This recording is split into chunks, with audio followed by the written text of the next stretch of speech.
हर्क साम्पाङको झोले भने नि भन्नुहोस्। तपाईँ झोले हो? म झोले। हर्क साम्पाङको म झोले हो। हर्क साम्पाङ रोएको खिल्ली उडाउने त देशद्रोहीले हो। जो देश प्रेमीले नि त्यो आँसुप्रति पनि गर्व गर्नुपर्छ। यी घन्टी सन्टी छ नि बेकार हो यो के राष्ट्रिय स्वतन्त्र पार्टी त्यो घन्टी अहिले पछिल्लो चरणमा उडाउँदो पार्टी छ नि। त्यो क्या उडाउँदै सब सिजन हो कार्तिकको सिजन छ। बरु म भिखारी हुम्ला म यिनीहरूको अनुहार हेर्दै हेर्दैन। देशको लागि म आफ्नो रगत बगाउन पनि म तयार हुनुहुन्छ। हर्क साम्पाङको लागि बलिदान दिन पनि तयार बलिदान दिन तयार छु। मेरो बुढीले त माओवादीको भन्छ एउटा रोलबाट आएको है। पार्टीले श्रीमान सम्बन्ध नि खराब छ। चुनाव आउन लागेबाट हामी बुढाबुढी ढाड फर्काएर सुत्छौँ। चुनाव आउनलाई ढाड फर्काएर सुतिन्थ्यो कि ओके। बुढी एउटा पार्टीमा बुढा एउटा पार्टीमा पार्टीले यस्तो खतम सुताइ पनि फरक भयो तपाईहरुको। सबै फरक खावाई हिँडाई हेराई सब फरक। यो पार्टी यस्तो रद्दी पार्टी हो। 4 वटा के 50 वटा बिहे गर्ने मान्छेलाई पनि देशको माया छ। तपाईँ आफै उठ्नुहुन्छ? उठ्ने त अब त्यो जनताले नि पत्याउनु पर्यो बड्डा हैन। कहिले काहीँ पर्नेले त पत्याउनु नि हैन। हर्क साम्पाङ यदि आउनु भयो भने मेरो यहाँको जो 4-5 कट्ठा जग्गा छ म आधी कट्ठा जग्गा बेचेर पनि म पार्टीलाई सहयोग गर्न सक्छु। मेरो पहाडको जग्गा पनि छ त्यो आधी बेच म ठोकेर भन्छु अहिले तपाईले कागज गर्नु हर्क साम्पाङले र हर्क साम्पाङका समर्थकले हेर्दा हुन्छ नोट गर्दा हुन्छ पिवालाले डाङबाट हर्क साम्पाङको लागि चाहिँ आधी जग्गा बेचेर भए पनि चुनावमा सहयोग गर्छ। साच्चै के हो? ल खुलेर भन्नुहोस्। खुलेरै। दर्शकवृन्द नमस्कार। यति बेला हामी डाङ जिल्लामा छौँ। विभिन्न रमाइलो कुराकानीहरू हेर्दै आउनु भएको छ। कला प्रतिभा पनि हेर्दै हुनुहुन्छ। अघिल्लो चरण पछिल्लो चरणमा बेसरी हेर्नु भएको छ। टुप्पीवाला हुनुहुन्छ यति बेला बेत्री सकिएका चार्ज सकिएका भनेर श्रीमान श्रीमतीको बडो रमाइलो कुराकानी आइरहेछ। आज श्रीमती छोडेर टुप्पी हामीसँग हुनुहुन्छ। विशेष कुराकानी गर्दैछौँ। विशेष गरी हर्क साम्पाङको कट्टर उहाँ चाहिँ एकदम समर्थक सपोर्टर हो। त्यस कारणले आज हामी विशेष यही कुराकानी गर्दैछौँ। हर्क साम्पाङलाई किन मनपर्छ के कारण विषयवस्तुमा हामी बढी चर्चा र केन्द्रित गरिरहनेछौँ। स्वागत छ नि। नमस्ते हजुरलाई। स्वागत छ। धन्यवाद। किन टोलाइ राख्नु भएको छ नि फेरि? के भन्नु नि चुनावमा आउनु लाग्यो। फागुन महिनामा चुनाव आउँदैछ। तपाईँलाई चुनाव लागिसकेको छ? चुनाव त मलाई के लाग्नु म राजनीति के हो त्यो पनि थाहा छैन बड्डा। ए सर हैन। अब त्यसपछि अर्को कुरा चाहिँ अब चुनाव लाग्यो भर्खरै भन्नु भएको छ तपाईँले मुखबाट हैन। मलाई फोन गरेको थिए आज बिहान पनि कति साथीहरूले। हो कसले फोन गरेको थियो? पार्टीहरूले? पार्टीहरूले आफ्नो साथीहरू कोही एमालेहरू छन्। विशेष गरी एमालेहरू छन् मेरो पहाड गाउँतिर। ए तपाईँ पनि एमाले हो? मेरो खानदानहरू होला तर मलाई चाहिँ अब सबै देखियो क्या। त्यही फागुन 21 गते प्रतिनिधि सभाको भोट हाल्ने दिन आउँदैछ देशमा। भोट कसलाई हाल्नुहुन्छ तपाईँले? म लगायत नेपालका पुरै तपाईँको गरिब जनताहरूले म जस्तै कङ्गालपतिहरूले मन पराउने भनेको हर्क साम्पाङ। राष्ट्रलाई चिनेको होइन खास अब राजनीति के हो र खास देशको विकास गर्ने को भन्ने कोही धनी वर्ग पनि धेरै हुनुहुन्छ तर विशेष गरी हर्क साम्पाङलाई नै मन पराउने धेरै छन्। तपाईँ जेसुकै भन्नुहोस्। तपाईँ हर्क साम्पाङको पार्टीको मान्छे हो? कार्यकर्ता हो? अब हुन त होइन हर्क साम्पाङलाई मैले देखाइन छैन तर मनैदेखि मैले गर्वसाथ भन्छु म चाहिँ नदेखेर हर्क साम्पाङको पार्टीमा तपाईँ कसरी लाग्दै हुनुहुन्छ? होइन उहाँले गरेको काम होइन उहाँले गरेको अब विभिन्न कुराहरू विकासहरू उहाँले गरेको जुन छ नि अभियान मैले उहाँको भिडियो हेरेर एक्लै रुन्छु कहिलेकाहीँ चाहिँ। किन रुनुहुन्छ? होइन त्यो गर्व लाग्छ कि है यस्तो व्यक्तिहरू देशमा भएपछि शिक्षा स्वास्थ्य फ्री भएपछि हामी गरिबहरूलाई चाहिँ सानो बच्चाहरूलाई चाहिँ किस्तामा ऋण कारिकन बोर्डिङ इङ्ग्लिस स्कुलमा पठाउनु पर्दैन थियो होला। होइन तपाईँको गाउँतिर पनि लागिसक्यो होला चुनाव? लागेको छ तर नि मलाई त्यो स्वाद छैन बड्डा। तपाईँलाई कसको स्वाद छ कि? मलाई त माटोको स्वाद छ। माटो भन्नाले यो देशको माटो हो होइन। मलाई चाहिँ अब हुन त म यो देशको माटो सबैको माटो हो। सबैलाई स्वाद छ। सबैलाई चाहिँ माटोको माया लाग्छ। पार्टी कुनको माया लाग्छ भन्ने कुरा होइन। कुन दलको कुन पार्टीको माया लाग्छ? पार्टी मलाई हर्क साम्पाङले किन चाहिँ तपाईँले फेरि रुचाउनु भएको सपोर्ट किन गर्नु भएको? किनभने चाहिँ उहाँले चाहिँ हर्क साम्पाङको पार्टीको नाम थाहा छ? थाहा छ होइन। श्रम संस्कृति पार्टी हो। चुनाव चिन्ह चाहिँ माटो हो। माटो र साथै म चाहिँ के भन्न चाहन्छु मेरो बुढीले पनि अब अरू पार्टीमा के अरे भोट हाल्न गएपछि पनि पठान्न भन्दा सिधै कुरो के। भोट केमा हाल्नुहुन्छ तपाईँ? भोट हाल्न माटोमा। अब अहिले यहाँ माटोको उम्मेदवारै छैनन्। तपाईँको ठाउँमा हर्क साम्पाङको पार्टी दल छ कि छैन? अहिले त छैन। अनि कसलाई भोट हाल्नुहुन्छ तपाईँ? म हाल्दैन। मेरो आफ्नो स्वतन्त्रता हो होइन।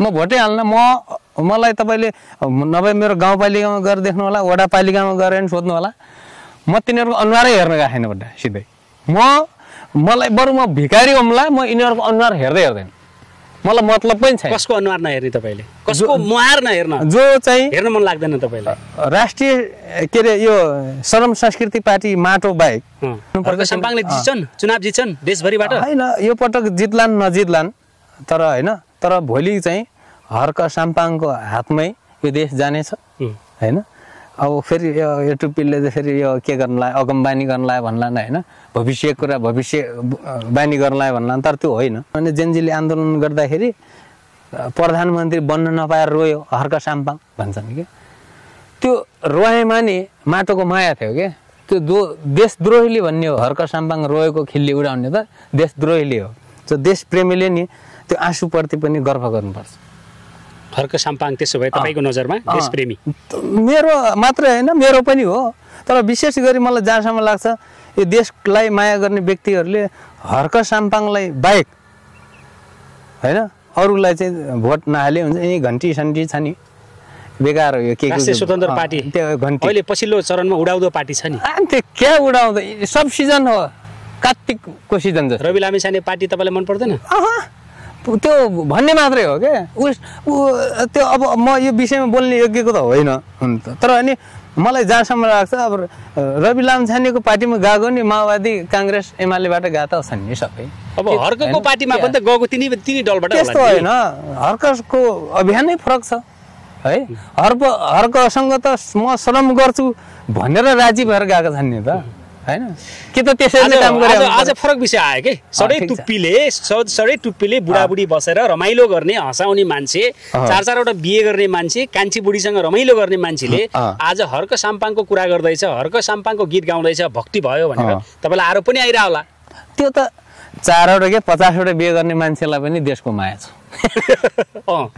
है 1000वटा बिहे गर्ने मान्छेलाई पनि देशको माया छ तपाईले 4वटा बिहे गर्नु भएर पनि देशको माया छ विशेष गरी कसलाई छ कुन दल कुन पार्टीलाई छ माटोलाई माटो कसको पार्टी हो यो श्रम संस्कृति पार्टी हर्क साम्पाङजीको है म अब हजुरले यो भिडियो त पक्कै पनि हेर्नुहुन्न होला किनभने अब हजुर एकदम बिजी हुनुहुन्छ यो देशको विकासको लागि हेर्नुहुन्छ हर्क साम्पाङका समर्थकले हजुरलाई चाहिँ के सन्देश पठाउनुस् खुलेर पठाउनुस् हर्क साम्पाङलाई उहाँका समर्थकले पक्कै पनि हर्क साम्पाङको आँखाले देख्ने गरी कानले सुन्ने गरी तपाईको भिडियो हेर्न र देख्नुहुन्छ ल हर्क साम्पाङ यदि आउनु भयो भने मेरो यहाँको जो 4-5 कट्ठा जग्गा छ म आधी कट्ठा जग्गा के अरे आधी भाग म औँठा दिएर बेचेर पनि म पार्टीलाई सहयोग गर्न सक्छु मेरो पहाडको जग्गा पनि छ त्यो आधी बेचेर पुरै त नभनौँ मेरो अब छोराछोरीहरू छन् म त्यति म ठोकेर भन्छु अहिले तपाईले कागज गर्नु हर्क साम्पाङले र हर्क साम्पाङका समर्थकले हेर्दा हुन्छ नोट गर्दा हुन्छ पिवालाले डाङबाट हर्क साम्पाङको लागि चाहिँ आधी जग्गा बेचेर भए पनि चुनावमा सहयोग गर्छ साच्चै के हो ल खुलेर भन्नुस् खुलेरै र अर्को कुरो याद गर्नु होला हर्क साम्पाङको नाम लिएर भन्नुस् न हर्क साम्पाङजी हजुर मेरो यो ठाउँमा आउनुहोस् हुन त म करोडपति उद्योगपति हैन लाखौँपति होइन र मेरो ऐलानी भए पनि म ठ्याक्कै आधी अंश छुट्याएर 2-4 लाख कति धेरै आउँदैन होला हैन छुट्याएर पनि म चाहिँ हजुरहरूलाई सहयोग गर्न तयार पार्टीलाई सहयोग गर्न यो फेरि भाइरल हुनलाई भने आएन फेरि मैले भाइरल हुनलाई बोल्नु भएको कि ठप हैन आए पछि किनभने थाहा छ मान्छेहरूलाई टुप्पी भन्ने कुनै बेला तपाईको क्षेत्रमा पनि हर्क साम्पाङको पार्टी दल दर्ता भएर आउन सक्छ त्यति बेला गर्नुहुन्छ सहयोग म गर्छु तपाई आफै उठ्नुहुन्छ उठ्ने त अब त्यो जनताले नि पत्याउनु पर्यो बड्डा हैन कहिले काहीँ पत्याउनु त पत्याउनु नि हैन अब तपाई यसरी पार्टीको विचार राखिरहँदाखेरि तपाईलाई नपट्याउने जनता छन् तपाईको गाउँमा त्यही भएर त पुल पनि हैन गर अब तपाई लाग्नु पर्यो त्यसो भए अब म त तयार छु जनताले पट्याउनु पर्यो जनताले पट्याउने काम पार्टीले पनि यस्तो विघटन ल्याइदिया छ मेरो बुढीले त माओवादी हो भन्छ एउटा रोलबाट आथ्यो है पार्टीले श्रीमान सम्बन्ध नि खराब छ चुनाव आउन लागेबाट हामी बुढाबुढी ढाड फर्काएर सुत्छौँ के तपाई कुन पार्टी त्यसो भए तपाईको श्रीमती माओवादी तपाई कुन पार्टी म त पहिला कुन पार्टीको त यादै छैन भोटै हाले हैन त तर अहिले चाहिँ राष्ट्रिय श्रम संस्कृति पार्टी माटो अहिले श्रम संस्कृति पार्टी हर्क साम्पाङको पार्टीमा तपाईँको श्रीमती चाहिँ माओवादीमा अनि तपाईँहरूको खटपट छ घरमा खटपट हुनेवाला छ तर पनि अब मेरो बुढीले बुझ्छिन् होला पहिला त्यस्तै अब चुनाव आउँदा ढाड परेर सुतिन्थ्यो कि ओके बुढी एउटा पार्टीमा बुढा एउटा पार्टीमा पार्टीले यस्तो खतम सुताइ पनि फरक भयो तपाईँहरू सबै फरक खावाई हिँडाइ हेराइ सब फरक यो पार्टी यस्तो रद्दी पार्टी हो अब अहिले पनि त्यही छान्छ नि तपाईँहरूको त्यस्तो श्रीमती तपाईँको श्रीमतीले माओवादी पार्टी छोड्नुहुन्न पक्कै पनि अब छोड्छ होला किनभने माओवादी पार्टी नि छैन तारा भइसक्यो छोड्नु भयो भने करले भने त्यस कारणले अब मैले भने नि हर्क साम्पाङज्यू यो भिडियो हेर्दै हुनुहुन्छ भने हजुरलाई मेरो चाहिँ सन्देश के छ भने तपाईँ दाङ जिल्लामा आउनुहोस् आर्थिक अवस्थाले मैले हजुरलाई सहयोग गर्न नसके पनि देशको लागि म आफ्नो रगत बगाउन पनि म तयार हुनुहुन्छ हर्क साम्पाङको लागि बलिदान दिन पनि बलिदान दिन तयार छु यस्तो अन्धभक्त भन्ने के तपाईँलाई विचार भक्ति भन्ने कि देशको विकास गर्छ भन्ने अन्धभक्त भन्दा नि हुन्छ देशको विकास गर्ने व्यक्तिहरूलाई अन्धभक्त भएर आँखा चिम्लेर विश्वास गरेर उनीहरूलाई सपोर्ट गर्दा मलाई अन्धभक्त जेसु गर्नुहोस् म त हर्क साम्पाङको झोले भने भन्नुहोस् तपाईँ झोले हो म झोले हर्क साम्पाङको म झोले हो झोला कतिवटा झोला बोक्नु भएको छ अहिलेसम्म बोक्या त छैन तर म चाहिँ झोले बन्न चाहन्छु किन यो देशको लागि झोला बोक्न सक्दैन भने देशको के हो बा भन्ने हैन तपाईँले हर्क साम्पाङको झोला बोक्नुहुन्छ झोले हो तपाईँ झोले या अरू पार्टीका कार्यकर्तालाई तपाईँले बोल्ने शब्द के हुन्छ नि ए झोले हो भन्नुहुन्छ कि त्यही हो झोले अब आफू झोलेपछि अरूलाई नि झोले भन्ने हो